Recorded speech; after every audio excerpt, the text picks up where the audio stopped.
Okay, hey, we're back. I am not used to these short openings yet, and we were all having a little laugh about something.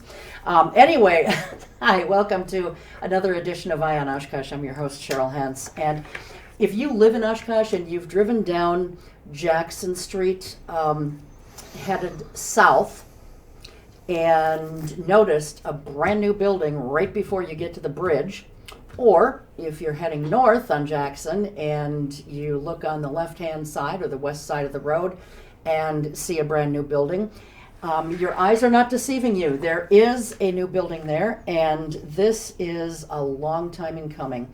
People have been clamoring for a grocery store in or near the downtown area for at least a couple of decades, if not longer, ever since we lost the Walgreens that we used to have downtown. And so we now have a grocery store down there, and some apartments too that are on the 4 floors above that. So we are going to talk about the dream of a grocery store that has finally become a reality. And here to do that, we have 2 members of the board of directors. To my right, we have Brenda Haynes. She is the board president of the Oshkosh Food Co-op, which in fact is the name of the store, the Oshkosh Food Co-op. And to her right is Jay, how do you pronounce your name? Stofflet. Stofflet, okay, thank you. And you are also a board member. Yes. And Jeffrey, is it Theron? Tyrone, yeah. Tyrone, okay, H is silent. Jeffrey Tyrone is the general manager of Oshkosh Food Co-op. He was originally going to be here tonight. Unfortunately, he couldn't make it, but we're very pleased that Jay was able to. I was right downtown already, so Yep. it was a nice stop. You came out of the pit and you're pinch hitting, so thank you very much.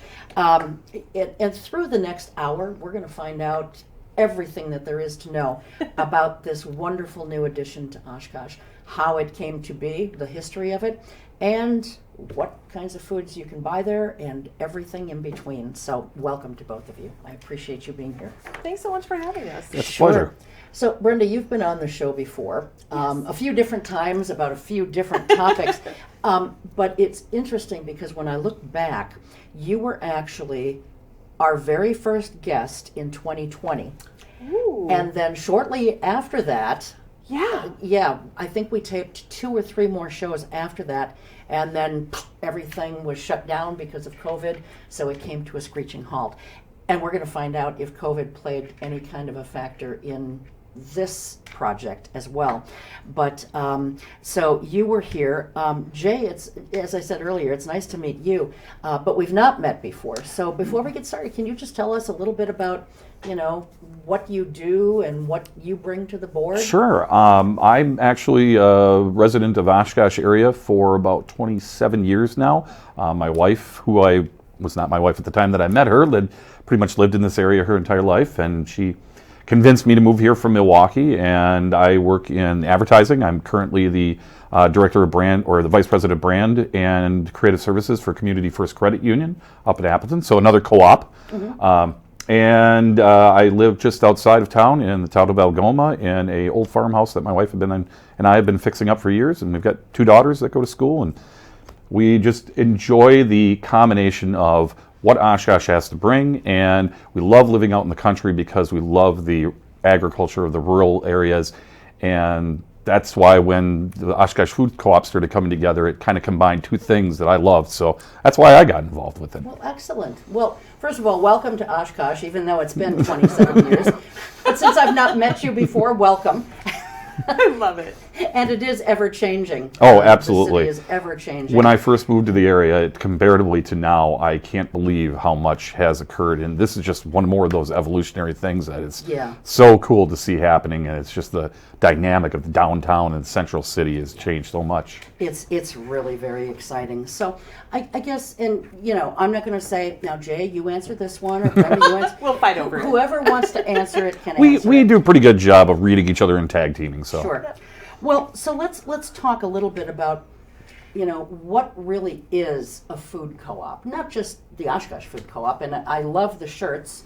At least I'm wearing blue. I could have maybe hand painted something, but it wouldn't look nearly as pretty as what you have. But what is a food co-op just in general? Sure. A food co-op is a community-owned grocery store. That's probably the easiest way to explain it. So unlike a traditional grocery store, which might be owned by a corporate entity, this is owned by members of the community. So in the case of the Oshkosh Food Co-op, we have almost 1,800 community members who have purchased an ownership share, and that means they've actually bought a stake in the co-op and helped bring it to fruition. So we're I'm really one of lucky. them. Yay! Yay! And I felt so motivated when you were here last year that I thought, you know what?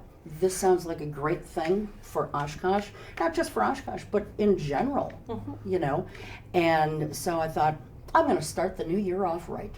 We love that. Thank you. And I went online immediately when I got home, and I paid my membership. So I don't even think I had hit my driveway, and I heard that little ding of Oh, is the that right? new membership. I was like, woohoo! Yay, Cheryl! well, then you knew that I did what I said I was going to do. So, and we'll talk about membership and what it brings to the person, how much it is, and that kind of thing. But let's talk a little bit about the history of the co-op, and how it even came to be. I mean, it started with an idea.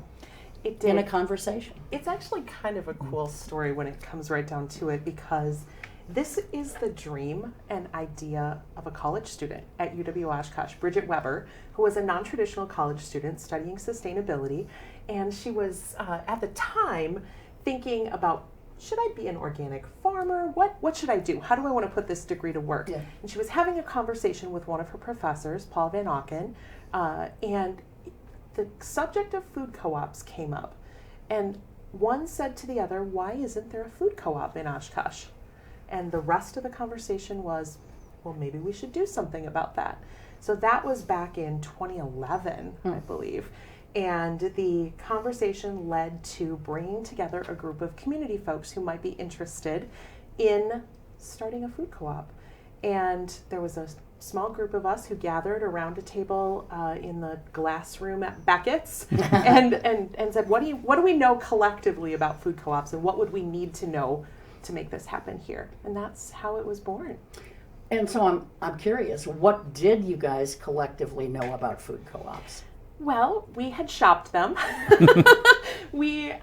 Some people had connections at different food co-ops, so several of us agreed to take homework assignments and reach out to people that we knew, contacts that we could make, just to start learning. And several others said, we'll do some online research, and we'll continue to come back together and just get smarter and smarter about this idea and this concept over time. And that was ultimately what happened. The next sort of major turning point in the story was a contest held at UW Oshkosh called the American Democracy Project. And it was like a pitch event, almost like a Shark Tank kind of event, but for community projects.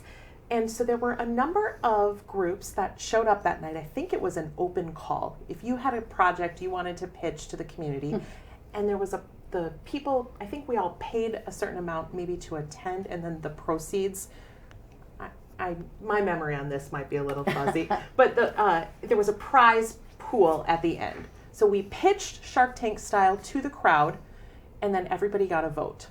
So very democratic. And then at the end, they announced which was the winning project. And the food co-op came out as the winning project. And I think we won $1,750. It was a seed grant. Yeah. And what a seed it planted. Absolutely. Yeah, it sure did. So then, so that was like 10 years ago. Yeah. Take us a little bit, either one of you, on that next step or two in the journey. Kind of walk us through where it went over the course of 10 years. Sure. So we took the prize money from the American Democracy Project, and we bought legal services to write bylaws for the organization to become a legitimate entity in the eyes of the state of Wisconsin, and filed the paperwork, and in 2013 became an official entity. So that's when we talk about our founding date. We consider that as sort of the official date, June 11th, 2013. And from there, we pledged that we would raise 100 members. If we could bring 100 members on board, we would do a feasibility study to see what would it take and could Oshkosh in this area support a food co-op. Because as I've said many times, we are the first food co-op in Northeast Wisconsin. So there were some questions in our minds. Is there a reason there's not another food co-op in Northeast Wisconsin? If we did this, what size store should we plan? And what would the market want? So that was part of the next phase of the project, was really just raise that first 100 members approximately, and then do a feasibility study. So that's what we did. By 2015, we had the results from the feasibility study. A professor at UW Oshkosh also did a community survey with us, so we could take the temperature of the community, their interest in this. And one of the interesting things that we learned through that research was the market study said we could support about a 4,500 square foot store, that we would need to work hard to raise our membership and make sure we had adequate parking in a visible, well-trafficked location. It gave us some parameters to work within. Sure. And the community research told us that the community was really interested in healthy food options, and that was a main driver. So that kind of helped us set the stage for and inform the project. The community also expressed interest in supporting locally grown, locally sourced goods. So we knew that those were a couple of really critical points. So that took us through about 2015. When we had the research, then it became clear, all right, this could happen. Now let's figure out what to do. And at that point, we went to a national food co-op startup conference. So about 100 startups are happening in food co-op world around the country at any given time. Oh, really? So we drove to Bloomington, Indiana, and went to this co-op conference. Another member owner and I, Cynthia Thorpe, and this is where we learned kind of the framework for starting food co-ops, and that was really pivotal in us understanding, okay, these are the phases that we're going to go through. These are the foundational pieces we need to get into place. Here's how we're going to organize. So that was one of the pivotal moments. I think the other piece that happened that year that was really critical was we started hosting these events called Co-op Grow Up, because the thought of getting from 100 members to 1,000 members, it just seemed overwhelming. So we thought, how do we make this possible? What could we do? So the idea was tap into the existing owners and say, hey, bring your friends. Chances are you know other people who might be interested in this concept. And people did. The first year we had 20 member owners who each brought 7 or 8 friends to this event. And we invited a woman who had been the general manager, was at the time the general manager of People's Food Co-op in La Crosse. And so she talked about the impact that the food co-op had in La Crosse, in the downtown. And at the end of the night, the audience responded so well to her remarks that I think 44 new people joined that night to become. And that's when we knew, okay, this has traction. We can make this happen. And so from there, it became raise members, build the business plan, develop the financial plans, the pro forma. And then ultimately, when we get to the next phase, we'll be ready to choose a site. So we worked to get to the point where we could choose a location. And we called together a team of member owners who evaluated different locations around the community, a number of different locations, had some criteria that they worked against, and ultimately landed on this spot at the corner of Jackson and Pearl, because it's close to the downtown, it's close to the university, it's on a well-trafficked area, great visibility. It was, we could have the size of store, parking, we have 39 parking places in the back, and we announced that location in November of 2019. One of the things that you've kind of touched upon it as you were going along that impressed me when I first found out about the food co-op and started learning more about the food co-op was it truly has grown as a grassroots organization, because every one of those stages that Brenda talked about was measured by, when we get to this many members, we're going to do this. So it truly is, and has been, a member-driven event that If there's interest, we'll take it to the next step. If there's interest, we'll take it to the next step. So I think, as we look at why aren't there a lot more food co-ops in the area? Well, it takes a lot of work to get that word out there and get members really interested in wanting to know more about, well, why should I become a part of this? And really to understand, what is a cooperative? Well, how do I benefit? What do I have to do? What responsibilities am I going to have? Yeah. And all those questions. And once you start building it up, and it's almost like a ripple, and it just keeps going. And that was so cool to see. We hit this number. Oh, good. Now we get to go do this. Then we hit this number. Oh, good. We get to go do this. and then became the number of, we got to raise some money. Yeah. And then we hit that. And it's always been this slow evolutionary growth in building. To go to the growth aspect of it, more like a tree, less like a weed. Yeah. So Jay, Well how played. long have you been on the board? I'm actually into my second year of a 3-year Okay. term. Okay. And but I was slightly, I was definitely in the wings. I think I represented a lot of people where there was kind of this wait and see attitude where you hear about it. Well, that sounds cool. Who's behind that? Who's actually helping drive this right now? Oh, well, yeah, they got some pretty good people here. Yeah, well, look, they're actually making some progress. Oh, they're talking about a building. Oh, I got to get involved with this. And well, once Brenda had me involved with it, then it was just, from there, it was crazy. Jay's first foray into co-op world was at the Grand in Oshkosh on Broadway, and now I kind of wish we had video. Oh, that would have been a great video clip for this, of us all standing up on the stage singing. Yes, It we was we fun. did a slight variation on the song Downtown. Oh. Yes. About the food yes, co-op about the coming food to the- co-op coming. So Oh gosh. That was my first true volunteerism thing for the food co-op. that's why it's so memorable. But you were not dressed as a cow, as I read. No, I was an Organic Valley farmer. That's right. That's right. I would imagine that somewhere out on YouTube that is there. I'm sure if we As talk to just Joe or about somebody, we everything might be able is. to find a little clip Yeah. of that. There might So at there least are be a there are photo definitely on social pictures, media. yes. Yeah, We definitely yeah, have on the pictures, co-op page. But I guess that was what was very cool about it, is that once you got involved, it was that roll up the sleeves, let's all get this done. Mm-hmm. It wasn't just a heady experiment. And I think that's why I've been involved with a lot of different things here in Oshkosh, and I've seen some of them fail, and I've seen some of them succeed in ways that nobody thought could.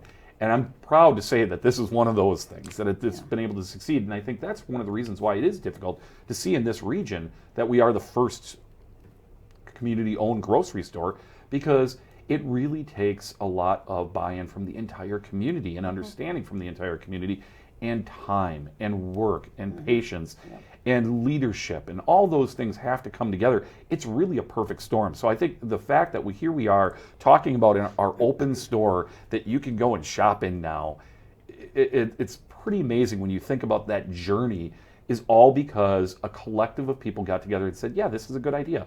And we all came at it for different reasons. yeah. My motivation behind it was different than Brenda's, which is different than many of the other board members. We all come in, it's by far not the most convenient location for me. I passed 3 other grocery stores on the way to get to it.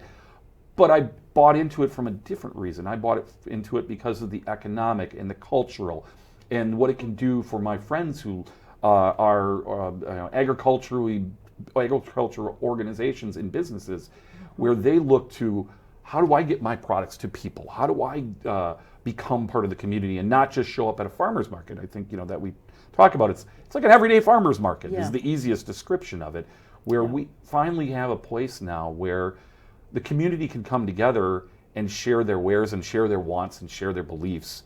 It's not just a grocery store. It's a third place. Sure. And that's the cool thing about co-ops. It seems like the pandemic really, affected every single business, every single person in one way or another.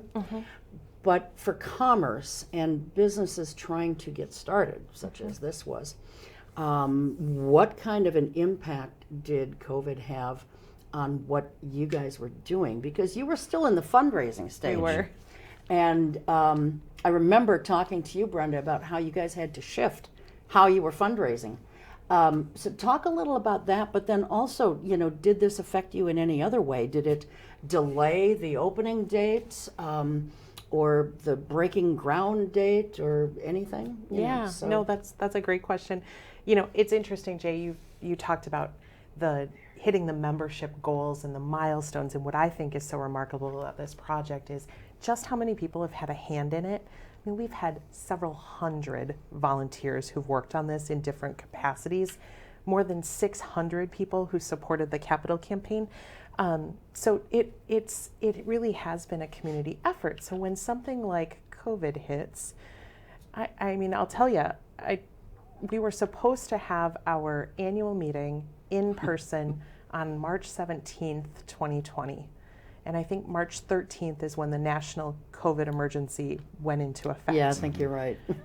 So that was I did not sleep well that night, thinking to myself, oh my goodness, we made the decision to cancel the annual meeting, or postpone the annual meeting, to put it off, and thinking, what does this mean for us? What will happen? Yeah. And I'll tell you, there were all range of opinions about what this would mean for a startup like us. We were in the midst of a capital campaign to raise $1.6 million.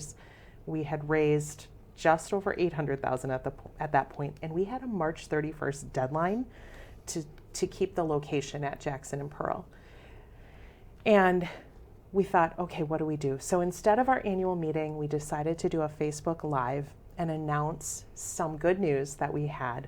The Community Foundation, the Women's Fund, First Congregational Church had all stepped forward, and the JEK Foundation had all stepped forward and told us in just the weeks preceding that they were going to support the Capital campaign. So we had all this good news to share. It was remarkable. And that took us up to about just shy of $1.3 million. So suddenly we went from, is this possible, to, oh my gosh, we're so close. And the Community Foundation, with their loan, said, we'd like to challenge your owners to contribute another $200,000 in loans or gifts, whatever this looks like. So we put the word out and really pushed hard between, March 17th and March 31st. We basically had 2 weeks to do it. And we shifted from being an in-person call team to being fully remote and needing to kind of retool everything. By March 31st, we were just shy of $1.5 million. So we got, on the phone with our developer, Merge Urban Development, who's the developer of the Brio building, and said, can we please have an extension? Can we? And they said, you know what, you're this close. You're just over $100,000 away. It should be $130,000 away. Let's extend. So we extended the campaign.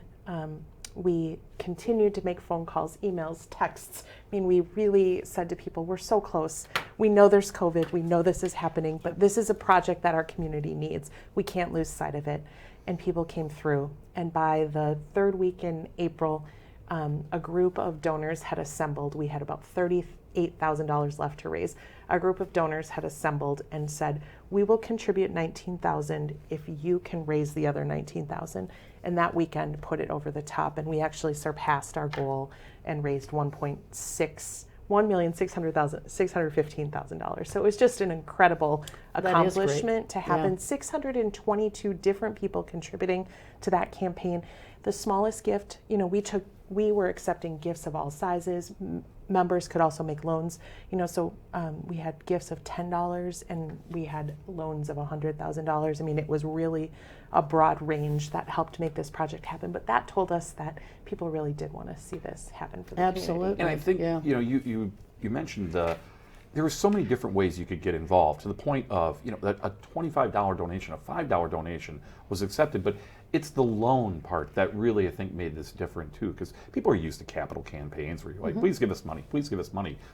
And while the return wasn't going to necessarily make you rich, the idea that you weren't just making a contribution, you were actually betting on this organization and putting something of yourself into it, and you were going to see a return on it, I think gave it a sense of legitimacy for a lot of people. So it was nice to have that option. Some people looked at it and said, no, you know what, I just believe in this, I just want to give you the money. Others looked at it and said, I really believe in this. I can't give you all this money, but I'm willing to let you have it for a while because I know you're going to pay me back on it. And I think that, again, speaks to that idea of when you involve the community in so many different ways and allow them to really interact the way that they feel comfortable with it, it helps that goal seems so achievable, even though we were in this unreal, unexplored area. We just knew that we're going to hit it because there's this positivity swell, and we don't just have one way people can get involved. They can get involved so many different ways. Yeah, absolutely. So 1,800 members as we sit here today. Almost. Almost. Yep. So how far away are you? I think we're at, I haven't looked in the I was last, gonna say, I'm I know I haven't been compulsive, but I think we're about 15 away. So, Oh, yeah. that's close enough. Okay, to say you'll let us 18. round up. Okay, Round up, fantastic, for fantastic. sure. Well, then it was just round up to 2,000. Nope, No, can't do that. Don't do it. Yep. So I know at the beginning stages of all of this, there were not any other food co-ops in Northeast Wisconsin.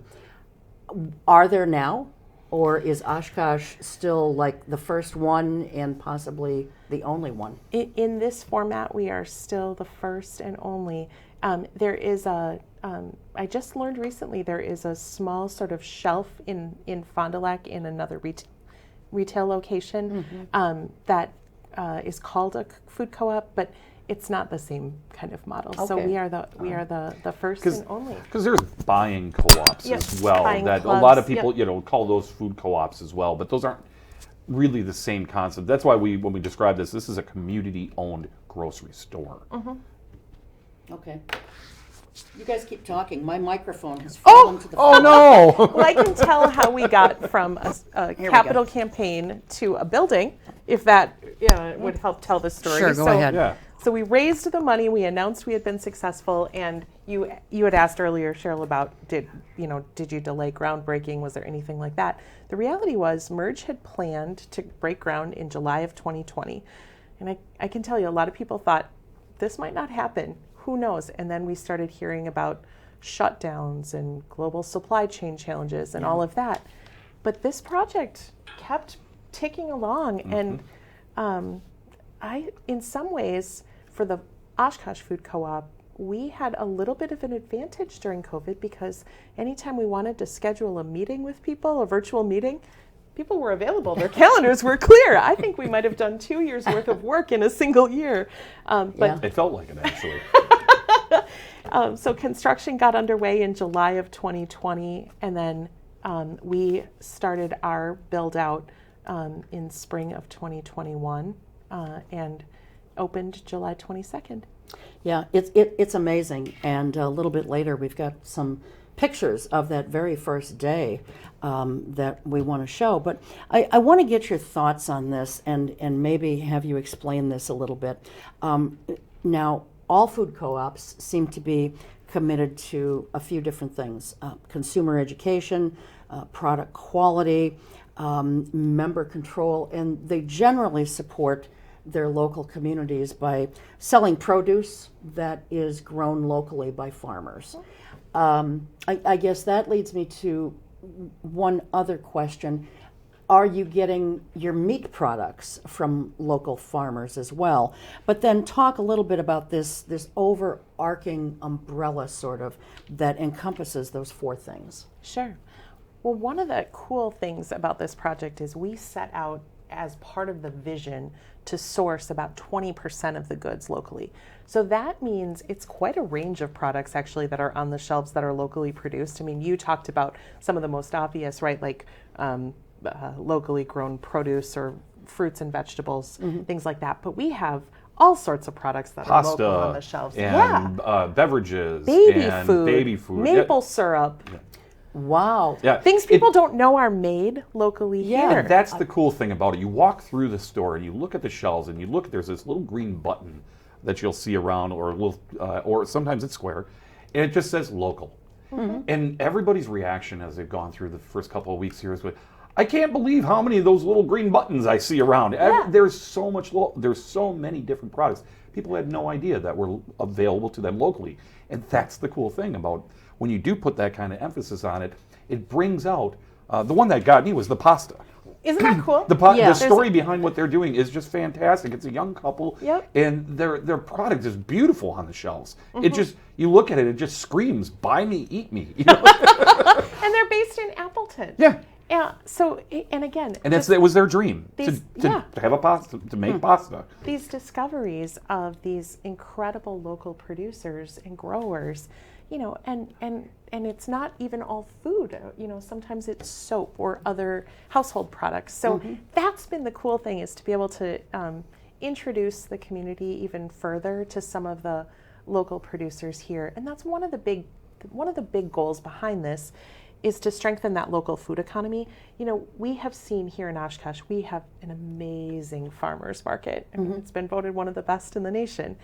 And so we've seen a lot of sort of producer businesses start and be able to grow to a certain size by being part of the farmers market. Yeah. But really, if you want to bridge between the farmers market and maybe a much larger grocery chain, you need something like a food co-op in the middle to help you develop enough scale to be able to go to that next level. And that's another role that we think the food co-op can play, is helping nano businesses grow to small businesses, grow to medium businesses. So we think that there's an important role to play there. Sure. You asked kind of about that, but you also asked about the 7 cooperative principles, which are kind of co-ops globally of all stripes, not just food co-ops, subscribe to, that talk about democratic control and consumer education, things that are core to who we are and what we do. Yeah. And I think it comes down to being member-owned keeps you responsive to your community and to your community of ownerships. The democratic control means literally Jay and I are elected to the board. So the member owners, if they don't like the direction we're taking, they can vote us out. And so we serve the member owners as board to make sure that we're meeting their needs.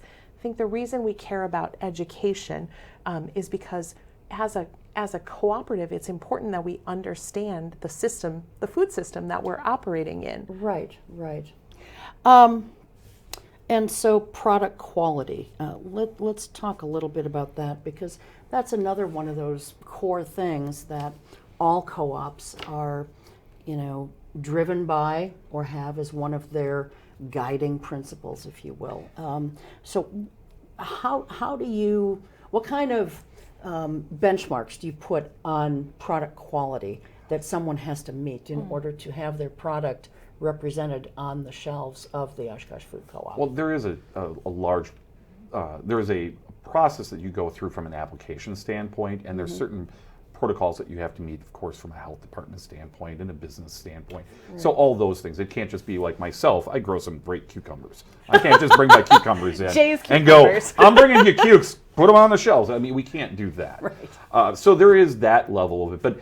But if you think about it just from an economic standpoint, the store is not a large store. It's a market.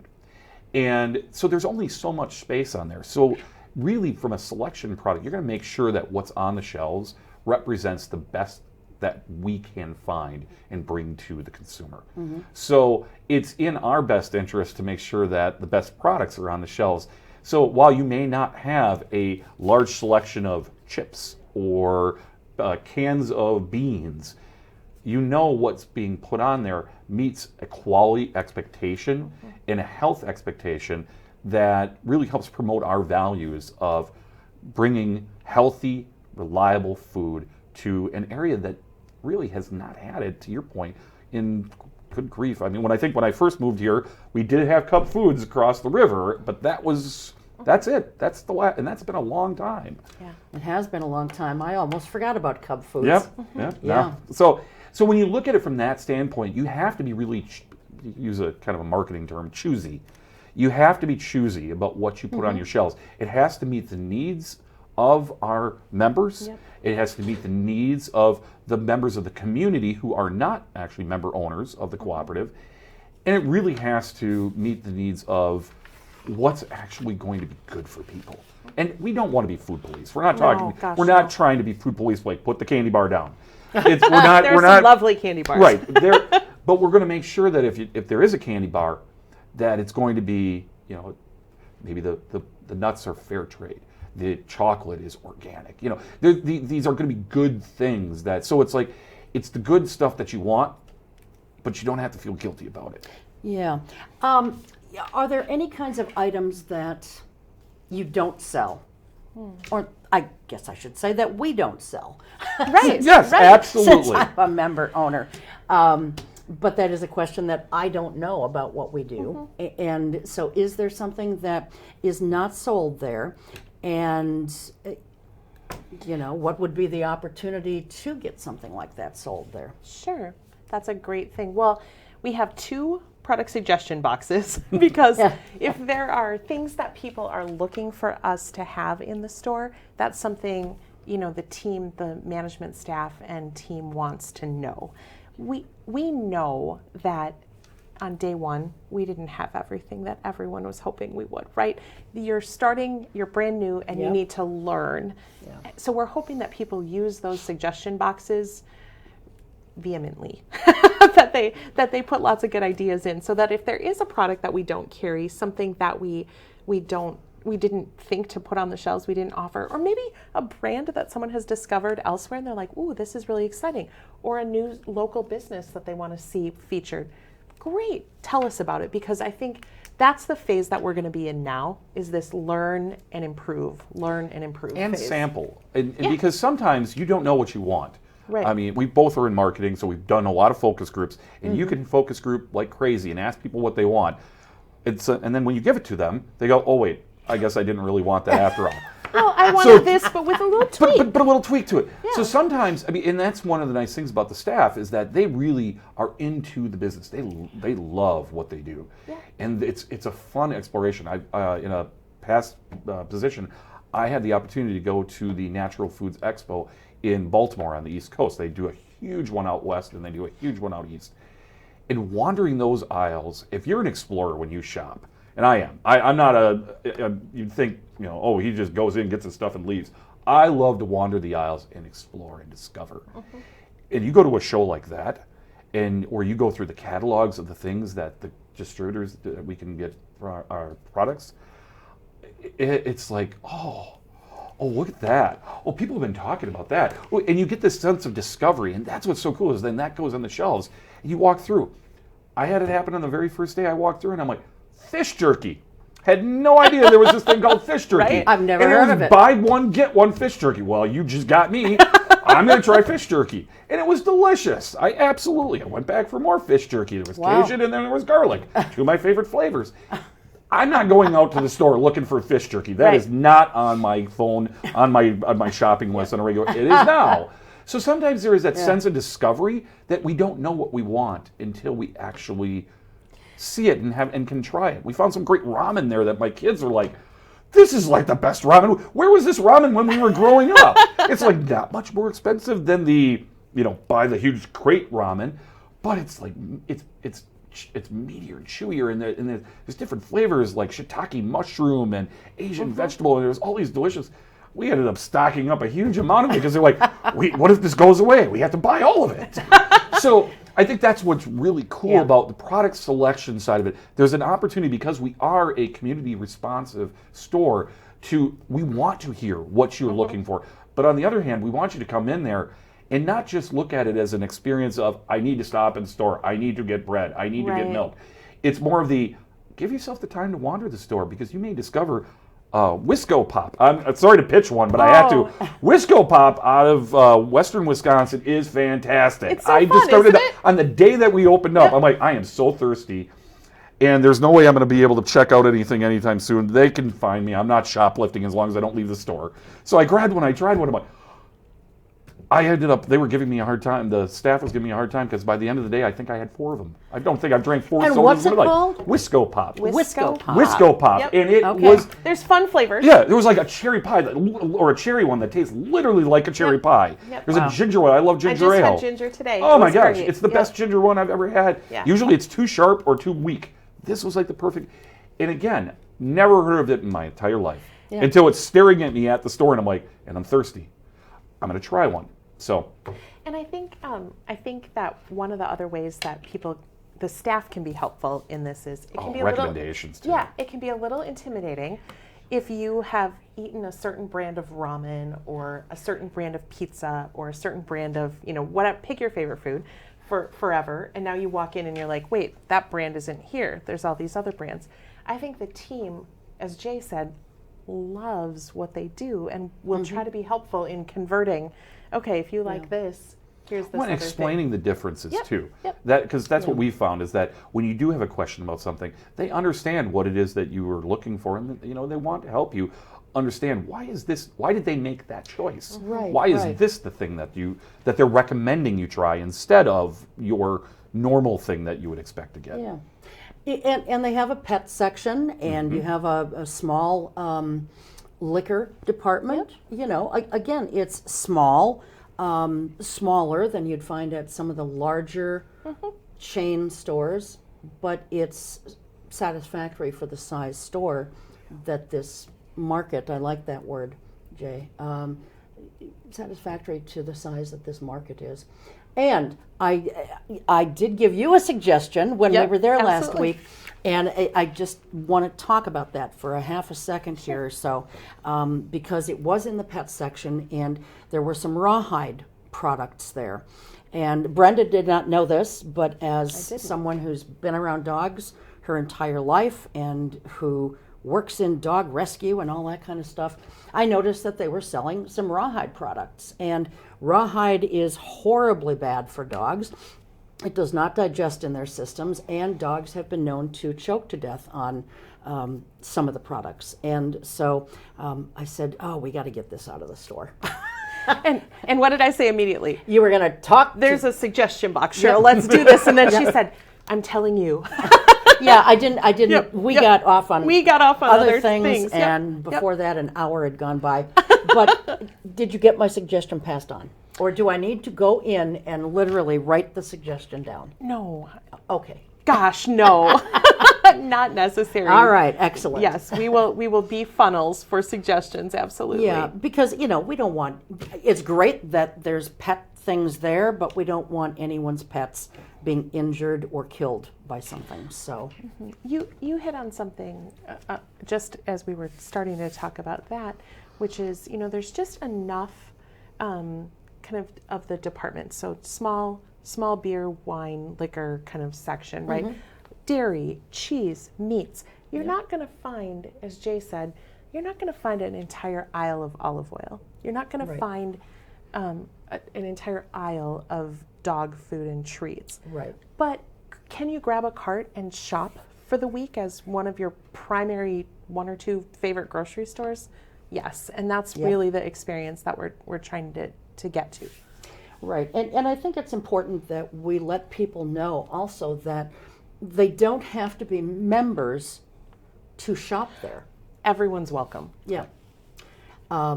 Of course, we don't want to discourage people from being members either. Get right? us to 1,800, right? Yes, we need 15 more to get to that point. There is one department that as we've kind of talked through, that we've missed.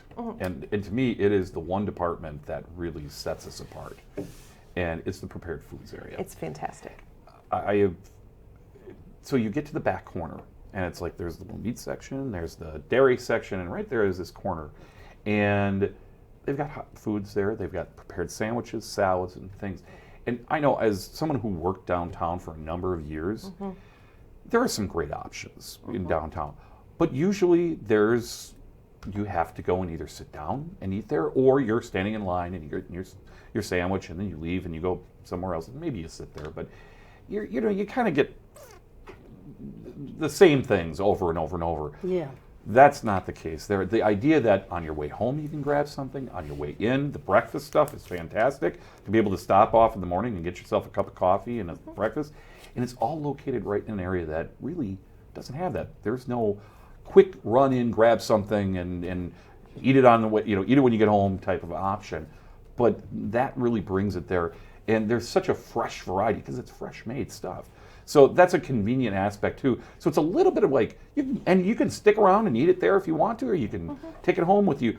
But that department right there, I think, is a huge opportunity for the central Oshkosh to have. Sure. I can't even believe that we've only got like 14 minutes left. I don't know where the time has gone. It does, and I mean, I'm only on my second page of questions here.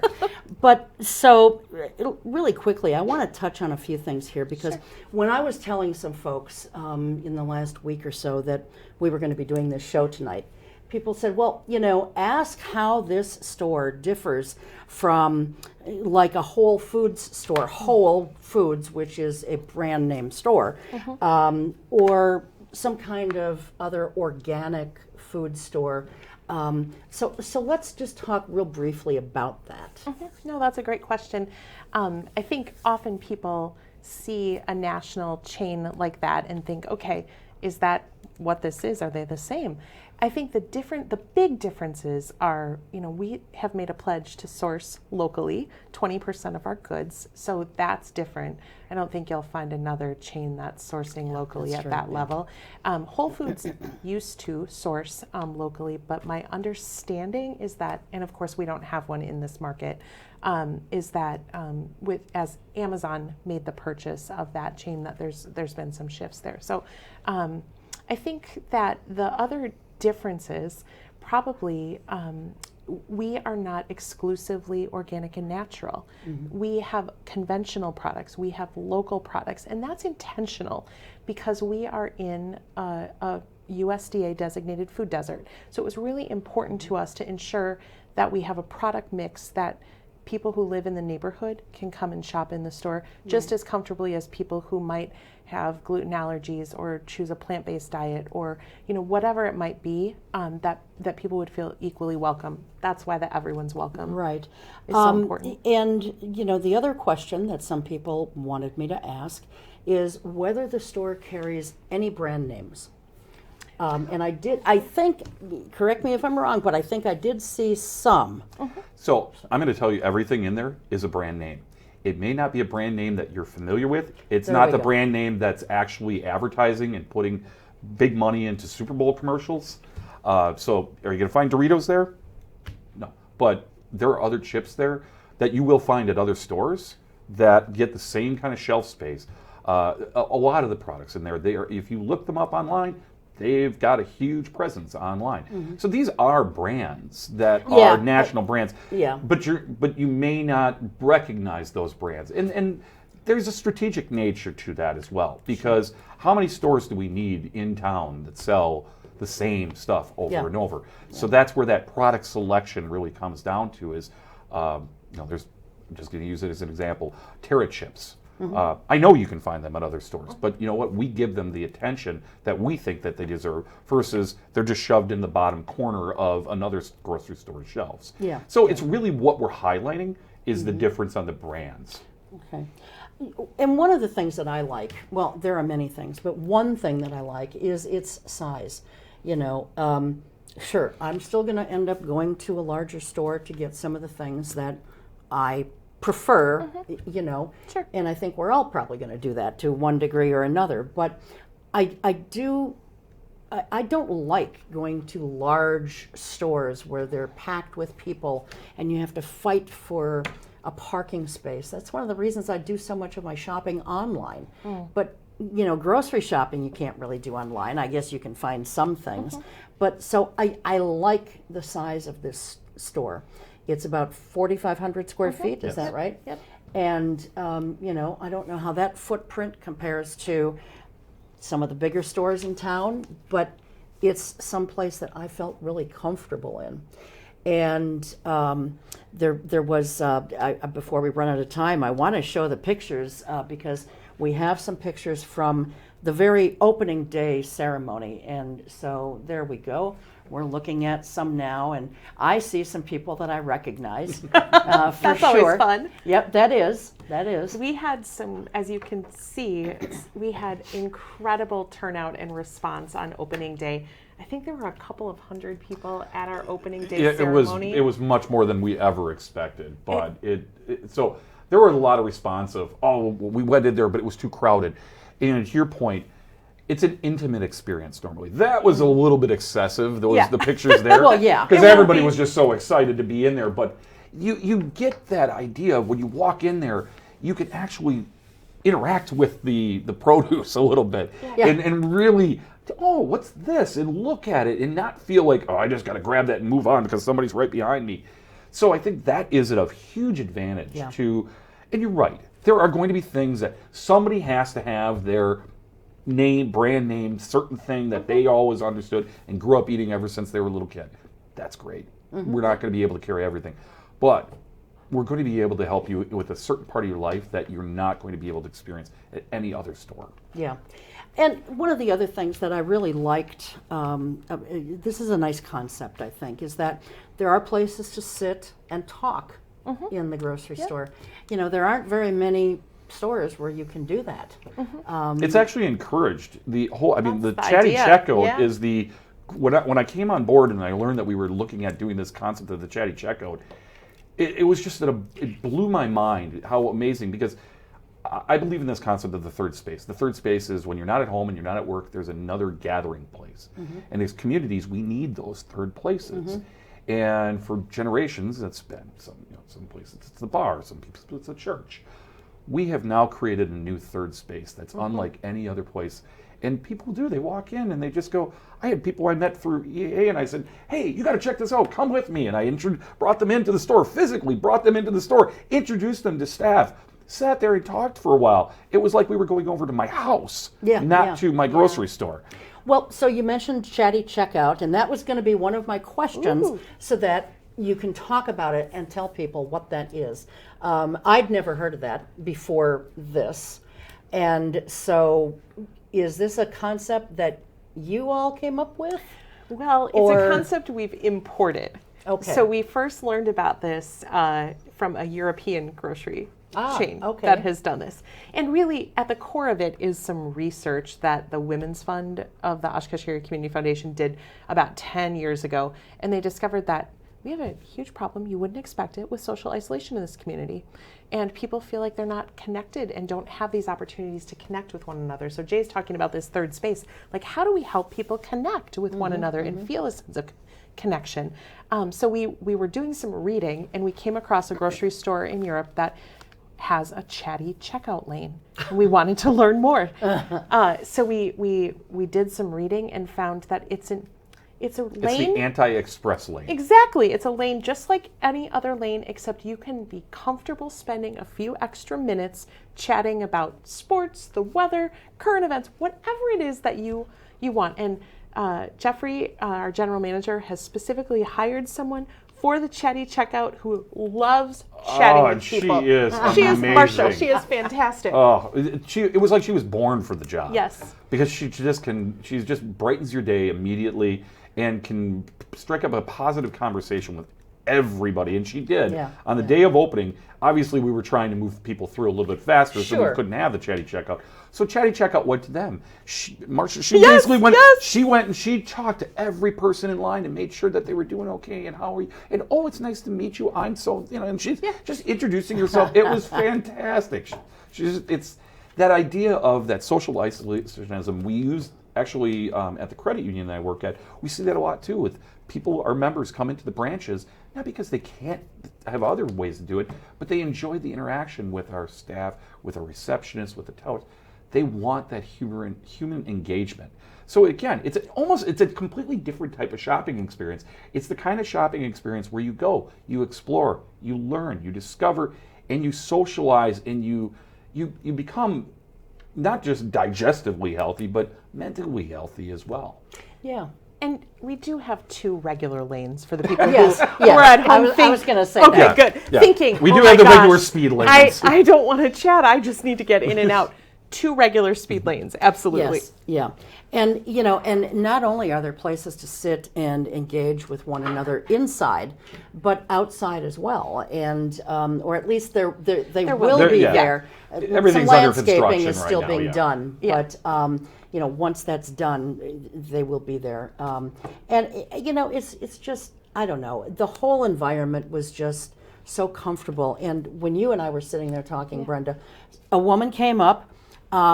You clearly knew her, and as soon as she said her name, or maybe you said her name, I said, we go to church together. And so, but we've never really sat down and talked with one another.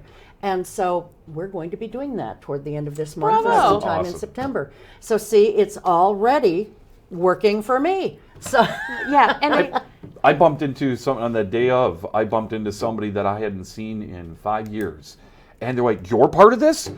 You remember? Hey, that's great. And suddenly that was that Yep. that momentary connection that you'd forgotten. Oh yeah, you know Yeah. what? This is what it's like, especially coming right out of the isolationism that we Yeah. felt in Yeah, the last for year. sure. I think that's why the first day opening was such a huge event, because people just felt that they missed humanity. Mm-hmm. They missed interacting with and meeting people and bumping into people they haven't seen in years and reconnecting. Yeah. All right. Well, we're quickly running out of time here, so I'm going to shift gears here, and I want to talk about real quickly what the membership is. Sure. And we should stress that it's a one-time thing only. It's a lifetime thing. Also, what the store hours are, Sure. what people get for their membership, Yeah. and also we cannot forget there's a grand opening coming up in September, and it's over the course of 2 or 3 days. So take it away, guys. So a membership is $180. You can pay all at once, and that is buying an ownership share of the store. You become an owner with that membership. So it's not an annual fee like some other big box membership kind of places. So you can pay it all at once, or we have an $11 a month payment plan over 18 months. You can pay it off, and you can join on our website, oshkoshfoodcoop.com. So that's membership.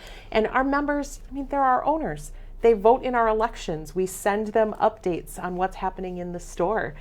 We have some special perks that we will offer members over the course of the year. So members have the bragging rights of, we own the place. And there's member appreciation days. There are also member exclusive events that we're talking about doing. So, again, it's in this new stage. So when you go to other co-ops too, a lot of times when you're a member of one co-op, they recognize your membership in other ones. That's a cooperation, a collaboration. Yeah, of co-ops. I was going to mention about the reciprocity, but it's not so in every place. No, but I found with it be pretty, pretty well accepted at most places. Yeah. So there's those kind of perks, and I'll tell you what. There's one other one that you don't really always think about, but it's that looking around, and I joke about it all the time. This is my grocery store. It's mine. I'm a part of this. My name's up on the wall. I feel like it's a part of it. That sense of pride and ownership is huge. So it's hard to give that up. As far as our hours, when we're available, it's Monday through Saturday. Monday through Saturday, 8 to 8, 11 to 7 on Sundays. So every day they're open. And again, I think that hits the bulk of the time that most people are looking. It's a little bit earlier, a little bit later. But again, we're not the 24/7 store. Right. But, Yeah. But it's not. Well, even those aren't necessarily 24/7 right now because of the fact that we're still within COVID. So again, Monday through Saturday, 8 to 8, Sunday, 11 to 7. And our grand opening is coming up the 9th through 11th of September. And go to our website or follow us on Facebook to get the details on that. But there's a lot of activities, lots of sampling. That's the part I love, the sampling. Yes, food. Lots of sampling, music, activities, contests, all sorts of stuff. So Giveaways. please check out our website Yep. or our Facebook to find out that. Okay, will do. Yes, so Oshkosh Food Co-op or Oshkosh Food Coop, since the website address doesn't have a hyphen in it, OshkoshFoodCoop.com, and again the dates of the grand opening, September 9th through the 11th. They do have a presence on Facebook and Twitter also, as well as their website. And that's about all we have time for. But I thank wish you we guys. had more time. We I love do talking too. about this place. I do too. But we'll have you guys back again. So, but thank you both very much for thanks being for here. having And I'm us. so Thanks for having impressed you both did it without notes, including the history. When you But believe told in it, though, it's really easy to talk about. Yep. When it's your place and you've put yourself into it, it's really easy When to you've talk lived about. it. Yes. All right. Well, thank you so much.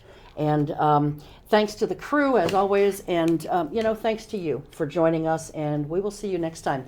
Until then, take good care. Keep your eye on us. We've got our eye on Oshkosh.